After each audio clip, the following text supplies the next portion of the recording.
Thanks for tuning in to the Illuminations Podcast. We love having you here. It is our mission to be a beacon of light on your journey towards conscious and mindful living. In our weekly episode, we bring you inspiring change makers in the field of spirituality, healing, personal growth, and wellness who share their insight and expertise so you can navigate your way to a happier, healthier, and more purposeful life. Hello, and welcome to another episode of Illuminations World Podcast. My name is Inês Roque. I am a clinical hypnotherapist, handwriting analyst, and a sound therapist here at Illuminations. So each week we bring on new therapists, new coaches, new mentors to just have a conversation and enlighten anyone who's listening about topics that you probably never touch base on. So on that note, this week and in this episode, we have an exciting new guest. Her name is Inês Roque Valle, and she is a mentor, coach, and sacred femininity, energetics, embodiment facilitator. And the topic for today is all about feminine energy, womb wellness, and intimacy. So this is going to be a good one for all the ladies out there. I am so excited to just dive right in and explore everything about this topic. So firstly, welcome Inês to our episode. It's such a pleasure to have you. Welcome. Well, thank you so much. I'm so honored to be here. It's such a pleasure. And I really can't wait for this conversation. 100%. Because I feel like this is something that not a lot of women talk about, or if anything, they are very interested, but don't really know much about femininity, energetics, womb wellness, intimacy, right? So I hope you're ready to be bombarded with a lot of questions from my end. So shall we get started? Yes, I'm so ready. Awesome. So to the first thing, what exactly is feminine energy? I love to talk about this. So our feminine energy is related to us being in our qualities as a feminine. So us being connected to, by us being connected to our bodies, to our capacity to trust, connected to our hearts. The feminine energy, the feminine path starts by awakening the heart, by awakening the powers and the gold that exists in the heart, the capacity to lead from the heart and be totally devoted to love, connecting to our bodies in such a deep way, connecting with our wombs, connecting with our sexuality. Just by doing this work, we are being in our femininity. So feminine is soft. Feminine is the beauty, is the flow. Feminine masters energy by itself. So when we are talking about energetics, we are already mastering a quality of the feminine. So the feminine is the one that leans in deeply into life, that surrenders, that trusts, that just radiates, knows, understands magnetism, and goes into life, leads from a place of magnetism instead of like moving forward. Mm-hmm. So just so that I understand, could you explain how do you know if that feminine energy is awakened or not awakened within you? How would you know? Or what are some signs that would let you know that your feminine energy is not awakened? I believe the moment that you are on a feminine body, you have already feminine energy, because even men and women, we both have both energies inside of us, right? It's in all the traditions from Chinese medicine, like Taoism, Tantra, we all have polarity inside of ourselves. Yeah. What happens is sometimes we have those polarities, the dynamics, the energetics, a bit unbalanced between us, because we all have feminine energy. So the work I do is to enhance the feminine energy inside of us by awakening more qualities of the feminine inside of you. So let's say when in relationships, people observe there is always a dynamic between the masculine and the feminine, right? The masculine is always, if you think about a man, because it's more predominant the qualities, the drive in life, the protective, the structure, the organization, if that qualities are very predominant in a woman, okay, you know that you have your masculine side also very awakened. If you have this capacity to actually trust totally in life, if you are so connected to your heart, if you are able to connect to your vulnerability, be vulnerable, to surrender into life, into your work, into your destiny, into relationships, if you are able to express your heart, if your body and your energy, you just live in your flow, and you have this radiance, this ecstasy, this bliss, because energy, we enhance energy by our ecstasy, by our bliss.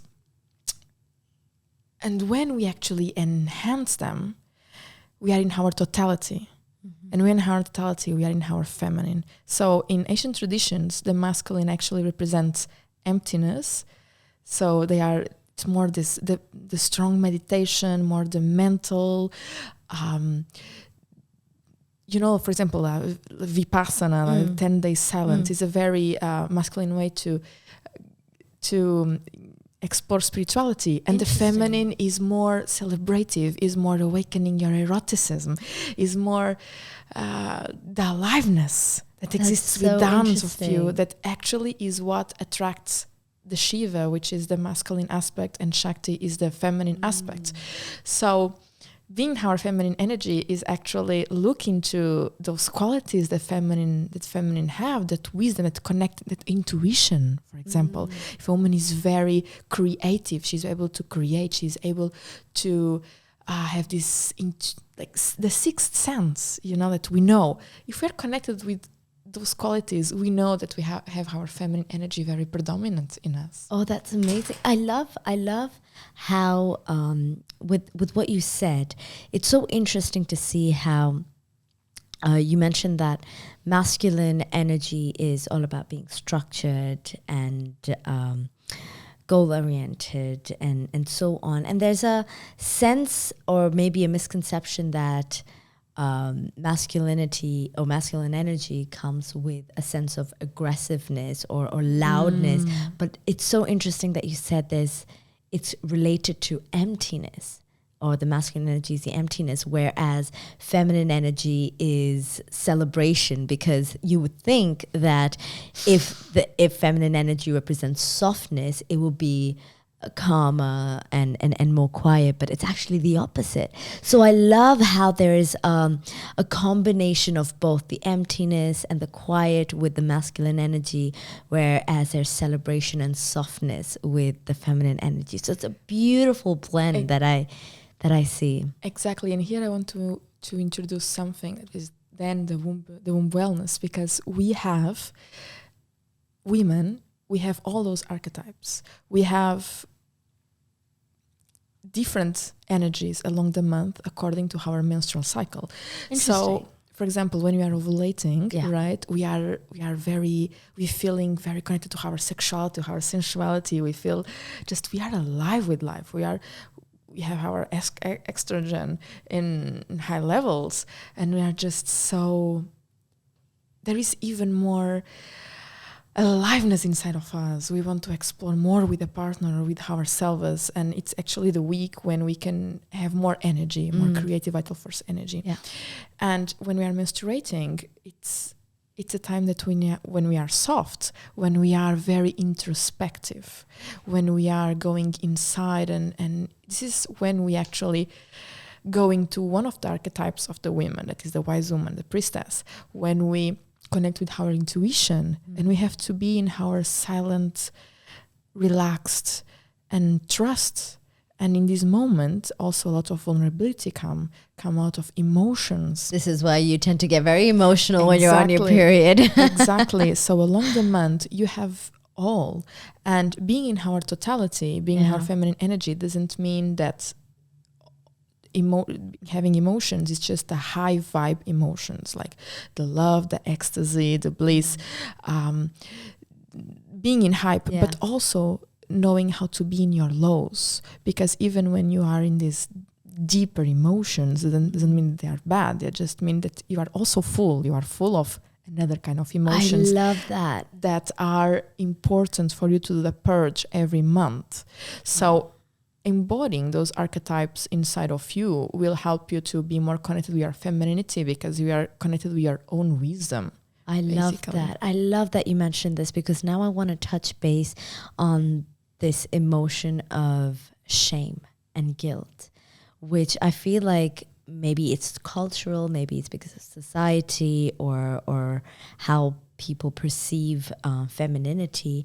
But I feel like there's a lot of stigma that comes with expressing your femininity, and it's perhaps misconceived as, for lack of better words, oh, she's being a slut, or she's not being respectful, or she's too out there. So there's a lot of guilt and shame associated with expressing your femininity. So could you shed some light on that? Yes. So actually the work I do is actually you embracing all your archetypes as a feminine. To be in your feminine energy, you also have to work all the archetypes of the feminine. As we said before, being feminine is not just being like the nice girl and being soft. That also is related to the first archetype of the feminine, which is like the maiden. You explore normally in your first cycle of the menstrual cycle, the first week. It's more adventurous, sometimes more innocent, but also you have an archetype of yourself that is very connected to your dark side, which is also good. It's a side that we have to embrace in order to be in the totality of the feminine. And your wild woman, the one that actually have boundaries, the one that has fire, the one that is unapologetical, the one that owns also everything that she is, that also embrace sexuality in a more wild way, the one that, and I have to say that also that archetype awakens a lot Shiva, the masculine, right? Because you are in your fullness. It's a deeper archetype of the feminine that women, when they explore, they will go into a new level of mastering their emotions. Because what happens sometimes, we have shame and we have guilt because we don't know how to process their emotions. We don't know how to hold those archetypes inside of us, that wildness that come. And what happens is women, because we are full of emotions, we are energy, those energies have always to be expressed. And when they are not expressed, they will be, or you cause shame and guilt and you repress inside, which causes illnesses. For example, you cause a lot of womb imbalances. You in your sexual organs, you shut down your sexuality because you're not expressing your full femininity. And when you don't express them, what actually happens is the fire has to be expressed anyway. Yeah. And it started to be expressed in very unhealthy ways, like burning your own body or burning everything around, like unhealthy projections. So I really want to touch base on the archetypes that you're talking about. Like, what are these different archetypes? Because it's so interesting that you say how there are so many different emotions or personalities, let's say, that we can tap into as women. So I would love to know, what are these 12 archetypes? Yeah, so here I can say there are many archetypes as a female, but I'm going to talk about the main ones. For example, when we're in the beginning of the menstrual cycle, so let's say also to be, for women that are listening to this and don't know, your menstrual cycle starts in the day that you end your menstruation. So we know through medicine that the menstrual cycle starts with the day 1 of menstruation when you start bleeding, and it's actually the opposite when we talk about femininity. So the menstrual cycle is the end of your cycle, actually. So you start when you finish your bleeding. So normally is the energy very connected to also to the spring, like very adventurous, you are flourishing. And normally you don't have much, imagine a child, you don't have like much depth emotions on that archetype. You just want to explore, you are innocent. You also can explore your erotic innocence and explore your body in different ways, and normally your emotions are very stable on that. So it's like you released and now it's like an emptiness and you are growing. When you are ovulating, you are actually exploring the lover. So the sexy woman, the sensual woman, normally sexuality is very, very, very enhanced on those weeks. So when I work with women around sexuality, I always invite them to improve and do their own rituals and their own exploration on that week, because it's so much fire that has to be moved, right? You have so much energy, and you can just connect with your partner in the next level, with your partner and with yourself. And then you go on the wild woman, which is after, when you start, like, the menstruation is like about to arrive and you are very emotional, and it is when you tap into the wild woman archetype, when you are like, the fire is just like, you put your boundaries, you are unapologetical, you are just in a different, when you are near a woman that you cannot go wrong with. She has a lot of fire. Like, if you just go wrong with her, you get fired. So she really embodies that archetype, which is actually very healthy if you embody in a healthy way, because many women sometimes they tend to struggle around boundaries and tend to struggle around having their own space and having their own way of holding space and process. And this is the archetype that actually helps you to burn what no longer serves, right? It's an archetype that I love to work, and it's a lot needed sometimes in women. And then you have the wise woman archetype. The priestess is the one that actually englobes everything. It's the one that is everything. The one that is so connected with her intuition. It's the one that is able also to go in her own darkness. For example, when menstruation is an emotional purge, for example. So when it feels like it, right? For example, when you are taking the pill, for example, you don't go through these phases. So what happens is it increases a lot of depression and anxiety, and actually blocks your sexuality, because you are not going through these waves of all the archetypes of the women. And there are other archetypes, like the queen, like feeling like the queen. There are many, and the priestess is the one that, when you are in menstruation, you just can connect with your womb, with your own wisdom. You can insights about your life purpose, and actually see where you are in alignment or not. So would you say that during menstruation, a lot of women go through different ways of dealing with it? So for some women, it's extremely painful. For some women, it's like, it's not too bad. Does that say anything about? Yes. So basically, when you have cramps and when you have, it normally related to, you have contractions in the pelvis. And normally it always is associated with not being connected with your femininity, not being connected with your sexuality, and especially when it's contracted in the contractions in the pelvis, there is a lot of guilt and shame. So once you start to work with your femininity, and I have several, of course, exercises for that. So I work out with embodiment. So how people can unlock their pelvises, because the work of sexuality, you have to unlock also your physical body, right? Because emotions are stored in the body. Exactly. The moment that you don't move energy, so cramps is emotional stagnation, energetic stagnation. So we don't process, for example, those feelings. So sometimes women in there, of course, because we are not educated to this, and I used to suffer a lot around this topic. That's why I started this work.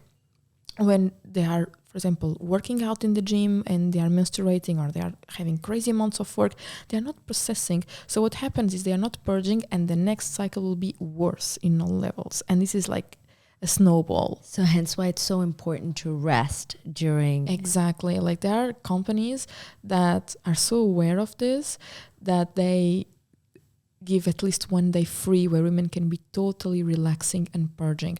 Because if you purge effectively and you purge yourself emotionally, energetically, and also let your body rest, relax your pelvis, what happens, especially this is very important for the ones who are creatives and need a lot of creative vital force energy, which we all need, but you will have more productivity on the next cycle. Wow, so it's all super connected. It's all super connected. Wow. Yes. So tell me a little bit more about how all of this now relates to intimacy with your partner or with yourself. For example, as I was saying before, when you are not connected with your feminine energy, normally it can disrupt chemistry and attraction. Yeah. So remembering that what actually awakens and arouses the other is actually your creative vital force energy. So when you are not connected to your creative vital force energy, which is also your feminine energy,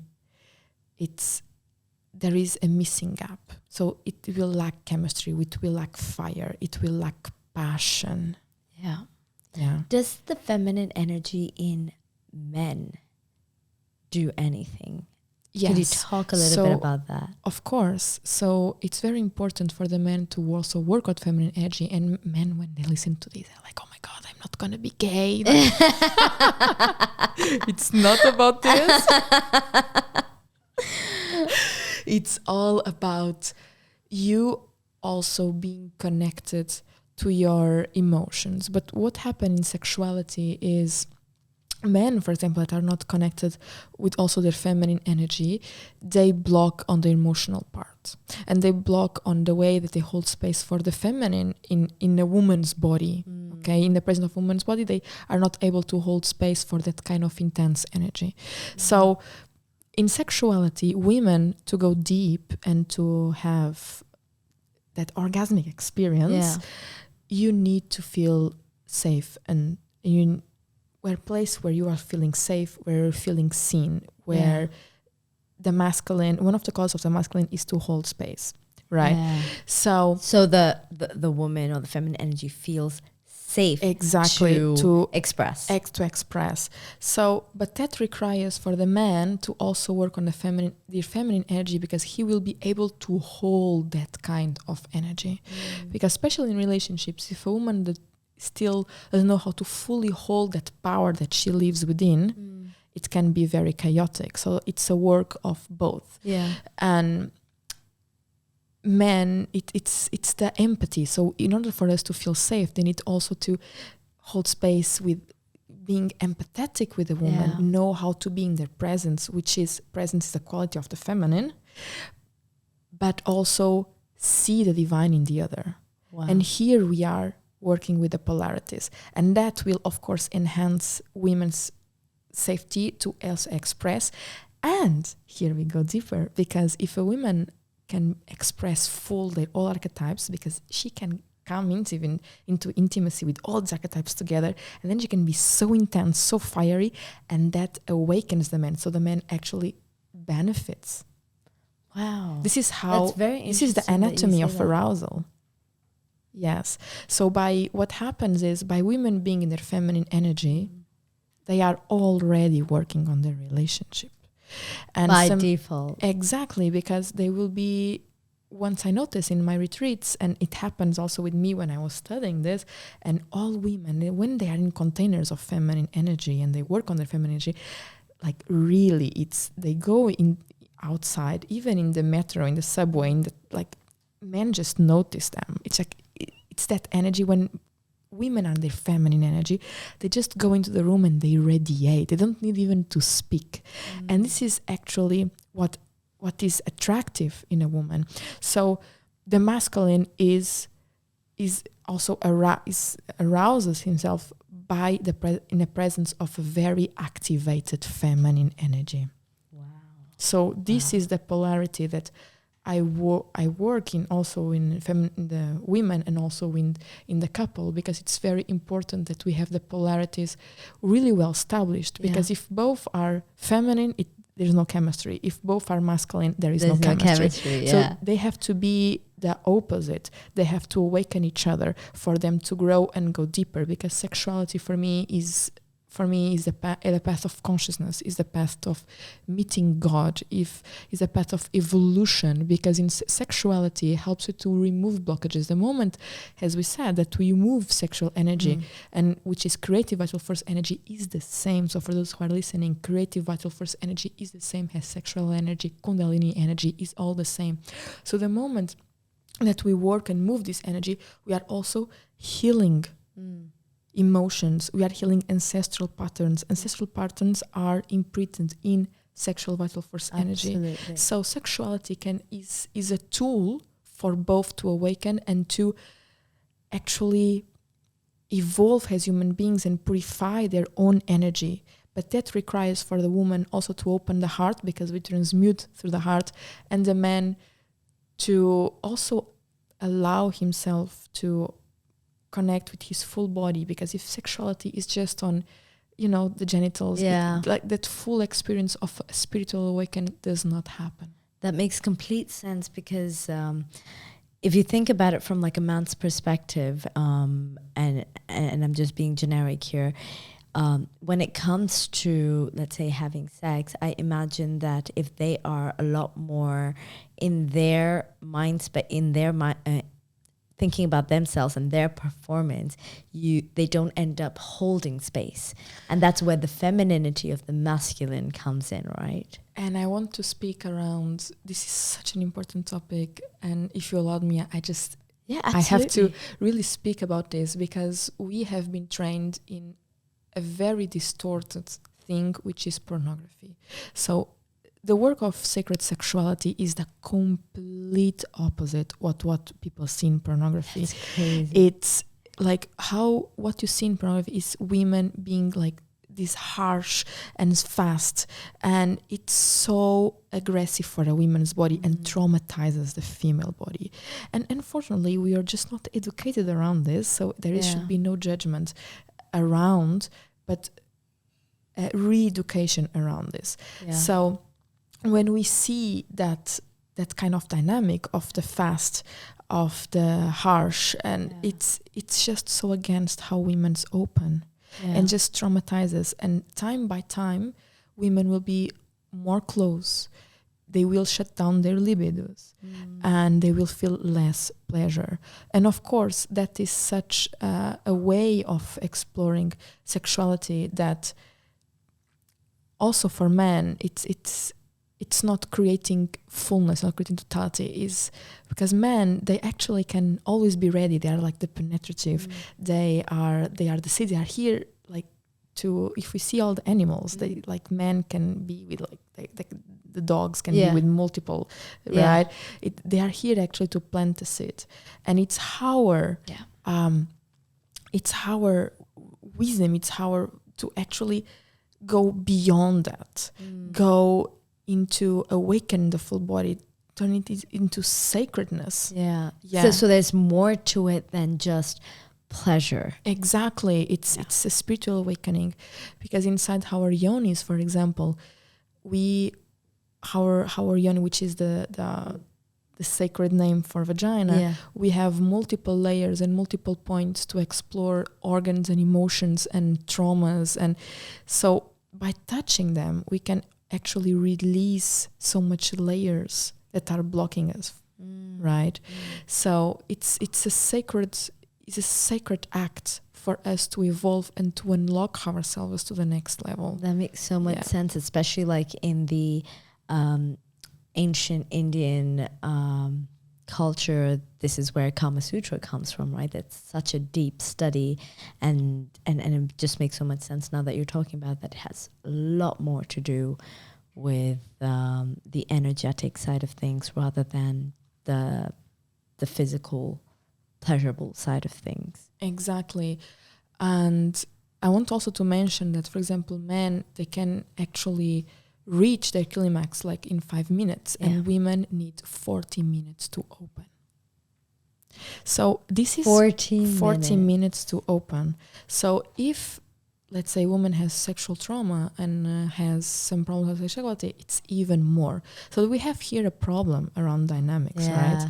So, and the reason why it's so important for us to connect in a deeper way is because like aligning our polarities by men also being in touch with their feminine side, which is they will be able to actually not just hold space for the feminine, but to read women's bodies. And that is extremely healing for the feminine. And that actually allows the female body to open. And in order to read, they have to be present. Yes. And allow emotions to flow, because the real pleasurable experience, when they say like all these tantric experiences and, reaching cosmos, it's all about us allowing ourselves to be in our fullness with our emotions, with our feelings. Yeah. And as much, as I said before, the feminine path starts with the heart. And as much this is heart-centered, there is love on the center, the more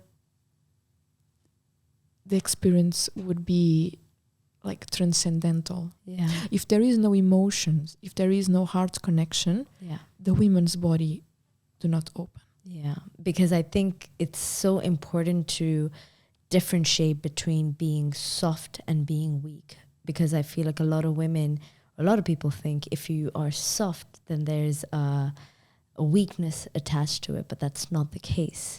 No, vulnerability is actually a strength. Vulnerability is you are full in your feminine energy. What I work with women, it's sometimes we have unhealthy ways of expressing our vulnerability, like the neediness. There is a difference, a very strong difference between being needy, expressing like our emotions, like I need this, I need the other to fulfill me. This is when you are not in your totality. This is when you are not aligned. It's insecurity, right? Exactly, with your body. Yeah. When you are in your body, you actually can desire from a place of fullness. So you are sexual sovereign, you are full in your love, you like know your power, and you desire to share this with somebody. You don't go in intimacy because you need the other to fulfill you. You want to share. Exactly. You are in your fullness, you are in your sovereignty, and you want to share and you want to grow together. This is why feminine energetics is so important for us to embody, because as much as we are like awaken, we will awaken the other, and as much as we are in our fullness, the healthiest will be the relationship, because we will not need the other's love. It's just going to add, because you already have that love inside of you. You just love your body, you just know how to nourish your body, you know your erotic fingerprint, you know how to nourish, how to hold your emotions. You just, the other is just, it just comes to add more flowers into the plate, but you are already full. And this is only possible when you are in the fullness, in your totality of the feminine. So just before we end this episode, I would like to kind of relate how do we now use this feminine energy in our day-to-day lives when it comes to, let's say, workplace, being a leader, being a mom, being, whatever that we do. How do we now use this? So one of the things that I have been observing, that here, for example, this is such a topic. Like I'm working a lot, I'm more in my masculine. And I have to say, being in the masculine is very important for feminine to flourish. Because if you don't also have our masculine improved, it's very difficult for us to execute. Because the feminine, again, needs the qualities of the masculine. So being in your feminine, it doesn't mean that you will lose your masculine traits, that your drive and stop being like the businesswoman and the successful woman. Means that you will be able to, let's say you go into your meeting and you will be able to read the other person's energy better. Like you will be able to do better decisions, because for example, your mind can lie to you. Your ego can lie to you, but your heart and your body don't lie. And there are moments where I go to decisions even for my business that when my heart always knows which is the best decision. Right. Always. So I use those techniques. Intuition. Exactly. Rather than just your left, right. Exactly. For your success Amazing. in your daily life. And this is the leadership that I'm sharing, which is the leadership from the heart, because we will have so many tools. You will feel how your body, if your body contracts, this is not good. If your gut, the gut's feeling, there is something that's not 100% right. Yeah. I used to say that you need to have several yeses in the body before you say your full yes. So the mind can lie to you, but the heart and the body don't lie. They'll never lie. So when you are let's say in your daily life, you always ask, even you go to the supermarket, is this food right for me? The body always knows. As much as you are connected to the body always knows. You go on a date. Is this date how your pelvis feels in the presence of this person? How your heart feels? Do you feel seen? What are the desires? How you are being met?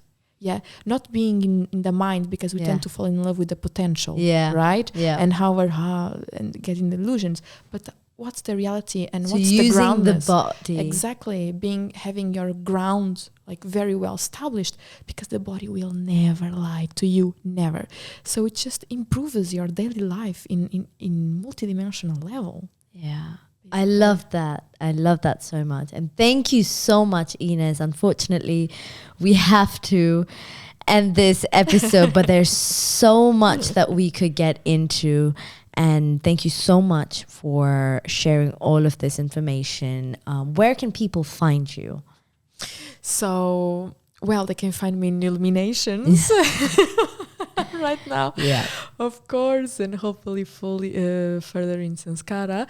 Yeah. And I have my website, which is my name, InêsRoque.com, where you can also know more about my mission if you are interested on seeing also what's going on. Yeah. People can find me on Instagram, which is Inês R. Valle. Yeah.